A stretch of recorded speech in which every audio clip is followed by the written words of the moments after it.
کہا تھا وَمَن يُطِعِ اللَّهَ وَرَسُولَهُ وَيَخْشَ اللَّهَ وَيَتَّقْهِ فَأُولَٰئِكَ هُمُ الْفَائِزُونَ۔ تو مجھے یقین ہو گیا کہ یہ آیت جس کتاب کی ہے وہ کتاب یقیناً اللہ سبحانہ و تعالیٰ کی کتاب ہے، اس لیے کہ جس کتاب کی ایک آیت میں تمام شریعت کی تعلیمات کا خلاصہ اس کو جمع کر دیا گیا ہو تو وہ کلام کسی انسان کا نہیں ہو سکتا، وہ اللہ سبحانہ و تعالیٰ ہی کا کلام ہے کہ جس نے پچھلے سارے پیغمبروں کو شریعت دے کر بھیجا، وہی ایسا کلام فرما سکتا ہے کہ جس کی ایک حصے کے اندر چند الفاظ کے اندر ساری شریعتوں کا خلاصہ جمع ہو جائے۔ تو انہوں نے کہا کہ یہ کیسے؟ اس رومی نے کہا کہ وَمَن يُطِعِ اللَّهَ وَرَسُولَهُ، اس میں تو تذکرہ ہے، اشارہ ہے عقیدے کی طرف، اس لیے کہ عقیدے میں بنیادی طور پر دو ہی چیزیں ہوتی ہیں، ایک اللہ پر یقین رکھنا اور ایمان لانا، اور ایک اللہ کے رسول کو مان لینا۔ ان دو باتوں کو صحیح طور پر اگر مان لیا تو عقیدے کے بقیہ اجزاء کو خود بخود ماننا پڑے گا۔ مثلا عقیدے کے بقیہ اجزاء ہیں فرشتوں پر ایمان لانا، کتابوں پر ایمان لانا، اسی طرح سے قیامت پر ایمان لانا۔ تو جو اللہ اور اس کے رسول کو مان رہا ہے تو رسول کی تمام اطلاعات کو وہ خود بخود مان لے گا۔ تو عقیدے کی بنیادی دو ہی چیزیں ہیں، ایک اللہ پر ایمان لانا اور اس کے اللہ کے رسول پر ایمان لانا۔ تو بنیادی عقیدہ تو اس میں آ گیا۔ وَيَخْشَ اللَّهَ، اس میں گویا اشارہ ہو گیا آخرت کی طرف، اس لیے کہ جو اللہ سے ڈرے گا اسی میں آخرت کی فکر بھی پیدا ہوگی۔ جو اللہ سے نہ ڈرتا ہو وہ وہاں کی جواب دہی کی فکر کہاں سے کرے گا؟ ہم لوگ بڑے نڈر ہیں، اسی واسطے کسی کام کے وقت کرنے کے وقت میں ہم کو یہ فکر نہیں ہوتا کہ اللہ ہم کو دیکھ رہے ہیں اور ہمیں اس کے سامنے جواب دینا ہوگا۔ جتنا خوف بڑھتا جائے گا اتنی ہی فکر آخرت پیدا ہوگی۔ تو اس میں قیامت جو بنیادی عقیدوں میں سے ایک عقیدہ ہے اور بڑا مؤثر عقیدہ ہے، اس کی طرف اشارہ ہو گیا۔ اور ویتقی کے اندر یوں کہیے کہ تمام شریعت آ گئی، اس لیے کہ شریعت کے اندر بنیادی چیزیں ہیں احکام خداوندی، اسی کا نام شریعت ہے۔ اور وہ احکام خداوندی پر عمل جب تک نہیں ہو سکتا جب تک تقویٰ نہ ہو۔ حلال کی فکر اور حرام سے بچنے کا احساس، اسی کا نام تقویٰ ہے، کہ حلال پر قناعت اور حرام چاہے کتنی بھی لذیذ ہو اس کی طرف نظر نہ اٹھے۔ ظاہر ہے کہ یہ تو تقویٰ ہے۔ اس واسطے تقویٰ جو ہے وہ جڑ اور بنیاد بن گئی تمام احکام اور تمام پوری شریعت کی۔ تو اس میں شریعت بھی آ گئی، فکر آخرت بھی آ گئی، اور بنیادی عقیدہ اور اللہ اور اس کے رسول کا بھی آ گیا۔ اس لیے یہ بڑی اہم آیت ہے، اور اس کا نتیجہ فَأُولَٰئِكَ هُمُ الْفَائِزُونَ، کہ یہ جن کو یہ ساری چیزیں حاصل ہوں گی وہ کامیاب ہوں گی۔ تو شریعت کی بنیاد بھی بتلا دی گئی اور اس کو نتیجہ بھی بتلا دیا گیا ایک ہی آیت میں۔ تو یہ بہت ہی اہم آیت ہے۔ اس آیت کو میں نے سنا تو میں نے سمجھا کہ یہ اللہ کا کلام ہے، اور میں نے کلمہ شہادت اسی لیے پڑھا ہے۔ واقعہ تو یہ ہے کہ یہ ایک آیت ہی نہیں، قرآن کی ہر آیت ایسی ہی ہے کہ غور کیا جائے تو ہر آیت میں اتنے نقطے نکلتے چلے جاتے ہیں کہ آدمی حیران ہوتا ہے۔ یہ آدمی کا ذہن ہے اور وقت ہے کہ وقت اگر ساتھ دے دے تو آدمی کا ذہن کام کرتا ہے تو کسی ایک آیت میں اس کو سمجھ میں آ جاتا ہے، ورنہ قرآن کی ہر آیت جو ہے بے شمار حکمتوں سے لبریز ہے۔ وَأَقْسَمُوا بِاللَّهِ جَهْدَ أَيْمَانِهِمْ لَئِنْ أَمَرْتَهُمْ لَيَخْرُجُنَّ، پھر بیچ میں مخلصین کا تذکرہ کر کے پھر انہی منافقین کی طرف متوجہ ہو رہے ہیں کہ ان کی حالت یہ ہے، قسمیں کھاتے ہیں۔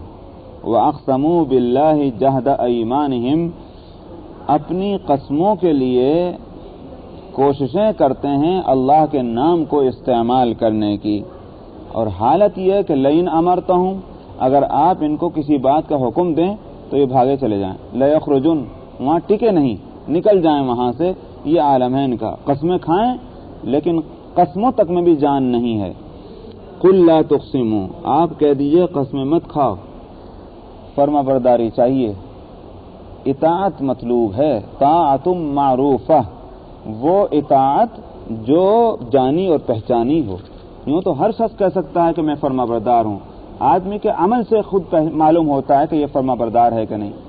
میں لاکھ کہتا رہوں کہ میں تو مخلص ہوں، میں تو ایک سچا پکا مسلمان ہوں، لیکن اگر دیکھنے والے نہ سمجھ سکتے ہوں میرے اسلام کو تو میرے کہنے سے کیا ہوتا ہے؟ اس لیے طاعت معروفہ، وہ فرما برداری چاہیے جو جانی اور پہچانی جاتی ہو۔ ہر آدمی بھائی خوشبو جو ہے اس کو بتلانے کی ضرورت نہیں کہ خوشبو ہے، وہ تو خود بخود آدمی بول اٹھے گا اس کو سوننے کے بعد کہ ہاں یہ خوشبو ہے۔ اطاعت اور فرما برداری چھپنے والی چیز نہیں۔ اس سے جواب ہو گیا ان لوگوں کا بھی جو یہ سمجھتے ہیں کہ کامیابی کا راز جو ہے اور کامیابی کے لیے بنیادی چیز وہ دلوں کا حال ہے۔ خوف اگر دل میں ہے کامیاب ہو جائے گا، یہ ظاہر داری کی ضرورت نہیں ہے کہ صاحب ظاہر سے اپنے لوگوں کو بتلایا جائے کہ ہم مسلمان ہیں۔ اسلام اور ایمان تو دل میں ہوتا ہے، دھوکہ ہے۔ ایمان دل میں ہوتا ہے، اسلام ہاتھ اور پاؤں میں ہوتا ہے۔ سمجھ میں آیا؟ یہ نہیں ہے کہ اسلام بھی وہیں اور ایمان بھی وہیں ہو۔ یہ الگ بات ہے کہ اسلام بغیر ایمان کے نہیں ہو سکتا، اس واسطے اور ایمان کی جگہ اسلام اور اسلام کی جگہ ایمان کا لفظ استعمال کر لیتے ہیں، ورنہ حقیقتاً ایمان کی جگہ دل اور اسلام کی جگہ ہاتھ اور پاؤں ہیں۔ تو ایمان تو کسی کے پاس ہو، لیکن ظاہر ہے کہ محض ایمان ہونا کافی نہیں ہے، اسلام جو اس کے ساتھ لازم ہے اس کا اظہار ہونا چاہیے، اور اس کا اظہار ہاتھ پاؤں شکل و صورت سے ہوگا۔ اس واسطے جتنی اہمیت ایمان کی ہے اتنی اہمیت اسلام اور اسلامی اعمال کی سمجھنی چاہیے۔ نجات جب دونوں چیزیں ہوں گی تب نجات یقینی ہے۔ ویسے تو اللہ کو اختیار ہے، کوئی کہنے لگے اجی صاحب ہمارے پاس اعمال نہیں ہے مگر اللہ رحیم ہے، اللہ رحیم ہے تو وہ کافر کو بھی بخش سکتے ہیں۔ اللہ میاں کے ہاتھ پاؤں تو بدھے میں نہیں، اگر کافر کو جنت میں بھیجنا چاہیں تو نہیں بھیج سکتے۔ یہ الگ بات ہے کہ چونکہ اللہ نے یہ اطلاع دے دی کہ وہ کافر کو جنت میں نہیں جہنم میں بھیجیں گے، اس لیے ہمارا یقین یہی ہے کہ کافر جہنم میں جائے گا۔ مگر ٹھیک اسی طرح اللہ سبحانہ و تعالیٰ نے جو کچھ کامیابی کے وعدے کیے ہیں وہ ان کے ساتھ کیے ہیں کہ جن کے ایمان کے ساتھ اسلام بھی ہے، عقیدہ بھی ہے اور عمل بھی ہے۔ ان الذین آمنوا وعملوا الصالحات کانت لهم جنات الفردوس نزلا، کہ جن لوگوں نے ایمان، جن کے پاس ایمان ہے اور جن کے پاس نیک اعمال ہیں، یہی جنتوں میں جائیں گے، جنت الفردوس میں۔ تو جس اللہ نے کافروں کے جہنم میں پہنچنے کی اطلاع دی، اس لیے ہمارا یقین ہے اسی اللہ نے ایمان کے ساتھ عمل صالح کو بھی جوڑا کامیابی کے واسطے۔ اس لیے جو لوگ یہ سمجھتے ہیں کہ بس ایمان ہے اور بقیہ اعمال اس میں ہم ٹھیک ہے، ہم تو انسان ہیں، اللہ معاف فرما دیں گے، یہ غلط ہے۔ اللہ کو معافی فرما دینے کا اختیار تو ہے مگر اطلاع اس نے نہیں دی اس کی۔ تو طاعت معروفہ، ایسی اطاعت چاہیے جو جانی پہچانی ہو۔ ان اللہ خبیر بما تعملون، ویسے اللہ میاں کے ہاں کا قانون دانا اور بینا ہے، اندھا نہیں ہے کہ اس کو پتہ ہی نہ چلے کہ صاحب آپ محنتیں کر رہے ہیں، اللہ میاں کا پتہ ہی نہیں چل رہا ہے۔ اللہ میاں جو کچھ تم حرکتیں کرتے ہو اس سے باخبر ہے۔ قل اطیعوا اللہ واطیعوا الرسول، اب رہ گئی اس اطاعت کی تعریف کہ جس کو کہا گیا جانی اور پہچانی، تو اس کے لیے بھی مزید وضاحت فرما رہے ہیں کہ وہ اطاعت اللہ اور اس کے رسول کی ہونی چاہیے۔ آپ کہہ دیجئے کہ اطاعت کرو اللہ کی اور اطاعت کرو رسول کی۔ فَإِن تَوَلَّوْا فَإِنَّمَا عَلَيْهِ مَا حُمِّلَ وَعَلَيْكُمْ مَا حُمِّلْتُمْ، پس اگر تم نے پیٹھ پھیر لی، منہ پھیر لیا، تو جہاں تک اس پیغمبر کا تعلق ہے اس کا کوئی نقصان نہیں۔ فَإِنَّمَا عَلَيْهِ مَا حُمِّلَ، جو اس پر بوجھ لادا گیا اس کا ذمہ دار یہ ہے، اور جو تمہارے پر بوجھ رکھا گیا اس کے ذمہ دار تم ہو۔ رسول کا کام صرف پیغام پہنچا دینا ہے۔ اس سے جو سوال کیا جائے گا رسول سے وہ صرف اتنا سوال ہوگا کہ تم نے پیغام حق پہنچایا کہ نہیں پہنچایا۔ یہ سوال نہیں کیا جائے گا کتنے لوگ تم پر ایمان لائے، کتنے لوگ راستے پر لگے، یہ سوال رسول سے نہیں ہوگا۔ رسول کی جو ذمہ داری تھی وہ اسی حد تک کا جواب دہ ہے، اور تمہاری جو ذمہ داری ہے اس کے تم جواب دو۔ تم سے یہ پوچھا جائے گا کہ رسول نے جب تم کو دعوت حق دی تھی اور پیغام حق تم تک پہنچایا تھا، تم نے کیوں عمل نہیں کیا اور عمل کیا کہ نہیں کیا۔ اس لیے فرمایا کہ اگر تم نے پیٹھ پھیر لی اور منہ پھیر لیا تو رسول کے ذمے بوجھ اسی بات کا ہے کہ جو اس پر ڈالا گیا، اور تم پر بوجھ ان چیزوں کا ہے جو تم پر ڈالا گیا۔ وَإِن تُطِيعُوهُ تَهْتَدُوا، اور اگر تم اس کی فرمانبرداری کر لو گے یا رسول کی تو تم راستہ پا جاؤ گے، ہدایت پالو گے۔ وما علی الرسول الا البلاغ المبین، اور رسول کے ذمے سوائے کھلی باتوں کو پہنچا دینے کا ہے، کھلے طور پر، الا البلاغ المبین، واضح باتوں کو دوسروں تک پہنچا دینا۔ وعد اللہ الذین آمنوا منکم وعملوا الصالحات لیستخلفنہم فی الارض۔ عام طور پر آج بھی اور قیامت تک شریعت پر عمل کرنے کی راہ میں سب سے بڑی رکاوٹ دنیا کی زندگی میں ناکامیابیوں کا خطرہ ہے۔ کیوں ہم شریعت پر عمل نہیں کرتے؟ نقصان نظر آتا ہے دنیا کا، اس کے سوا اور کوئی دوسری صورت نہیں ہے۔ اگر یہ یقین دلا دیا جائے کہ دنیا کی کامیابی بھی اسی صورت میں ہے تو پھر، اور تجربے میں بھی بات آ جائے تو پھر کوئی بھی شریعت کے خلاف نہیں چلے گا۔ شریعت کے خلاف ہونا صرف اسی وجہ سے ہوتا ہے کہ دنیا کا نقصان نظر آتا ہے۔ اس واسطے اللہ تعالیٰ اس شبہ کو دور فرما رہے ہیں۔ ظاہر ہے کہ اگر دنیا میں سے کوئی آدمی با اختیار وہ وعدہ کر لے، مثلا $100 میرے ہاتھ میں ہوں اور میں کہوں کہ نماز پڑھو تو میں $100 دوں گا، ظاہر ہے کہ جب آپ $100 میرے ہاتھ میں دیکھ رہے ہیں تو پھر آپ کو کوئی شک کرنے کی ضرورت نہیں ہوگی، یقین آئے گا اس بات پر کہ بھائی $100 تو گن کے بتا دیے، اب تو ہی دے گا یہ۔ ہاں اگر میرے ہاتھ میں 50 ہوتے اور میں کہتا کہ $100 دوں گا نماز پڑھو تو آپ کو شبہ ہوتا، دکھا تو رہا 50، بات کر رہا 100 کی۔ تو جب انسانوں کے وعدے اگر اس بات کا تجربہ ہو جائے کہ یہ وعدے میں جھوٹا نہیں ہے تو پھر اس کے وعدے پر یقین کرنا پڑتا ہے۔ اللہ سبحانہ و تعالیٰ کے جتنے وعدے ہیں وہ سب سچے ہیں، اس میں جھوٹ کی کوئی گنجائش نہیں، اس پر بھروسہ کیے بغیر کوئی دوسرا چارہ ہے ہی نہیں۔ اس واسطے اللہ نے یہاں لفظ وعدہ استعمال فرمایا ہے تاکہ یقین آ جائے۔ کائنات کا خالق اور مالک تو وہی ہے، جب وہ کسی چیز کے دینے کا وعدہ کر لے کون روک سکتا ہے؟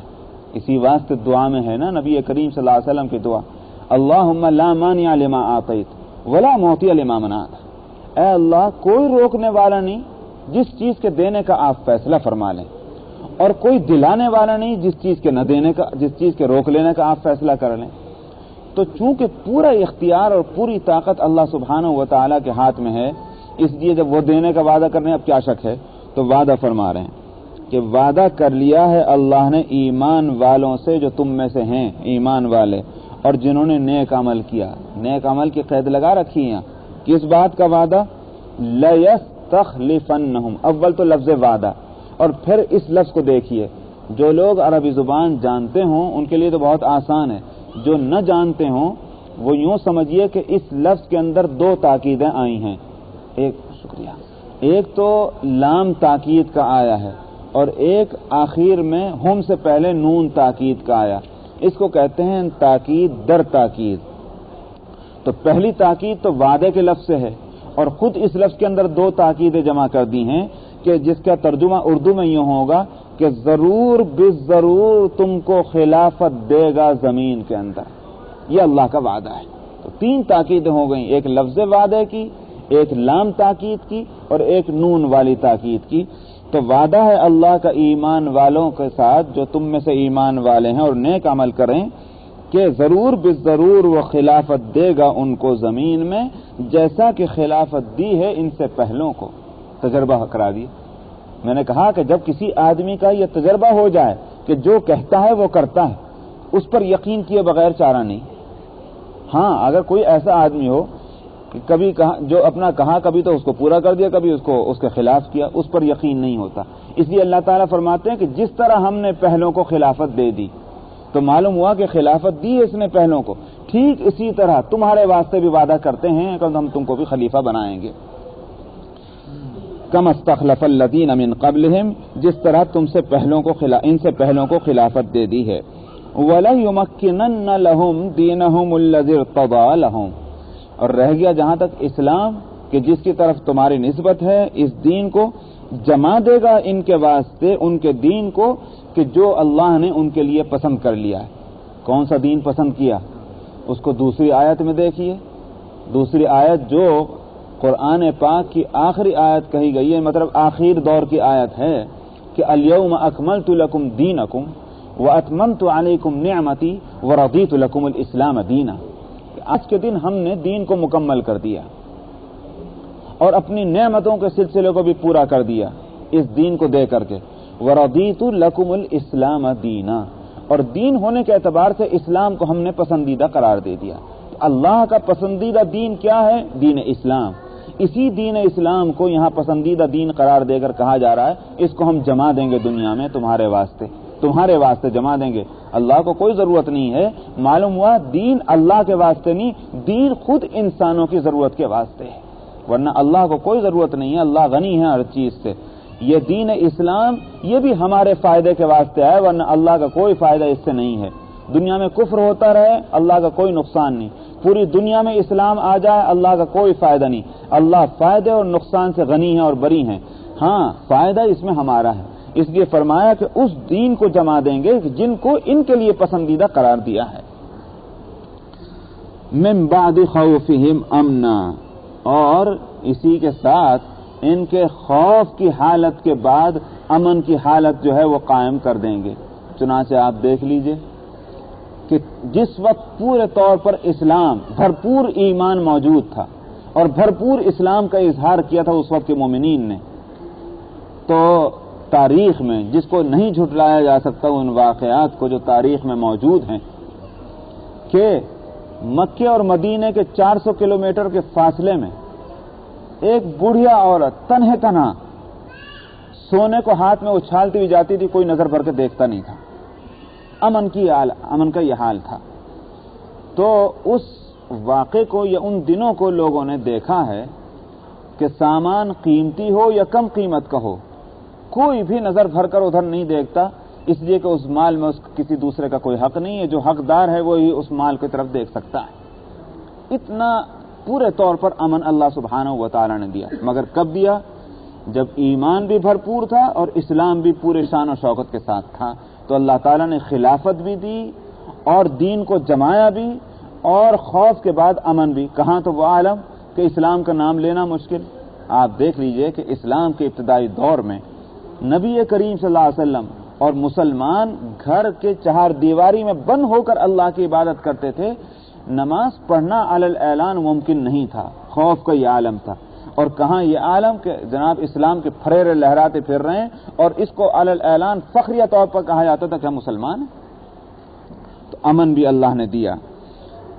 یعبدوننی لا یشرکون بی شیئا، صرف میری عبادت کریں گے اور میرے ساتھ کسی اور کو شریک نہ کریں گے. تو یہ ہوگی حالت ان ایمان والوں کی. ومن کفر بعد ذلک فاولئک هم الفاسقون. جب یہ حالت ہو جائے گی اس کے بعد پھر اگر کسی نے کفر کیا تو وہی دراصل نافرمان اور فاسق ہوں گے. چنانچہ یہی ہوا کہ وہ فضا قائم ہو گئی. اس کے بعد ہم خواہشات کے بندے جو ہیں ان کے ایمان میں بھی کمزوریاں آئیں، اسلامی اعمال میں بھی کمی آئی. تو ظاہر ہے کہ فسق کا ہم نے اظہار کیا، اللہ نے بھی اپنے وعدے کو اٹھا لیا. وعدہ مشروط تھا، غیر مشروط نہیں. جب شرط پائی جائے گی تو مشروط بھی پایا جائے گا. اگر آپ یہ کہیں کہ اگر تم نیو یارک جاؤ تو ہم $100 دیں گے، کوشش کہنے لگے لاؤ $100، تو آپ یوں کہیں گے نیو یارک تو جاؤ پہلے. بھائی شرط یہ ہے کہ نیو یارک جاؤ، بغیر شرط کے $100 ملنے والے نہیں. اللہ نے شرط لگائی تھی کہ ایمان ہو اور اعمال صالحہ ہو تو ہم جما دیں گے تم کو. جب تک شرط پائی گئی اللہ کا وعدہ بھی پورا ہوتا رہا. شرط کو ہم نے ختم کیا، اللہ نے اپنے وعدے کو ختم کر دیا. تو اگر ہمیں آج بھی دنیا میں کامیابی چاہیے تو اس اپنی ذمہ داری کو پورا کرنا پڑے گا، ایمان کو درست کرنا پڑے گا، مضبوط کرنا پڑے گا، اعمال کو درست کرنا پڑے گا. اللہ میاں پھر وعدے کو پورا کر دیں گے. وَأَقِيمُوا الصَّلَاةَ وَآتُوا الزَّكَاةَ. اعمال کے اندر اہم ترین اعمال کون سے ہیں؟ کہہ تو دیا اعمال صالحہ، لیکن وہ کون سے اعمال ہیں جن کو اعمال صالحہ کہا جائے گا؟ یوں تو ظاہر ہے کہ اعمال صالحہ کا دائرہ بہت وسیع، لیکن بنیادی طور پر ان میں جو اعمال ہیں وہ ہیں نماز. لہذا کہا گیا کہ نماز کو قائم کرو. وآتوا الزکاۃ، اور زکوٰۃ دو. یہ بنیادی اعمال ہیں. ایک بدنی عبادت میں سے اہم ترین عبادت کو لے لیا اور ایک مالی عبادت میں سے اہم ترین عبادت کو لے لیا جو ہے زکوٰۃ.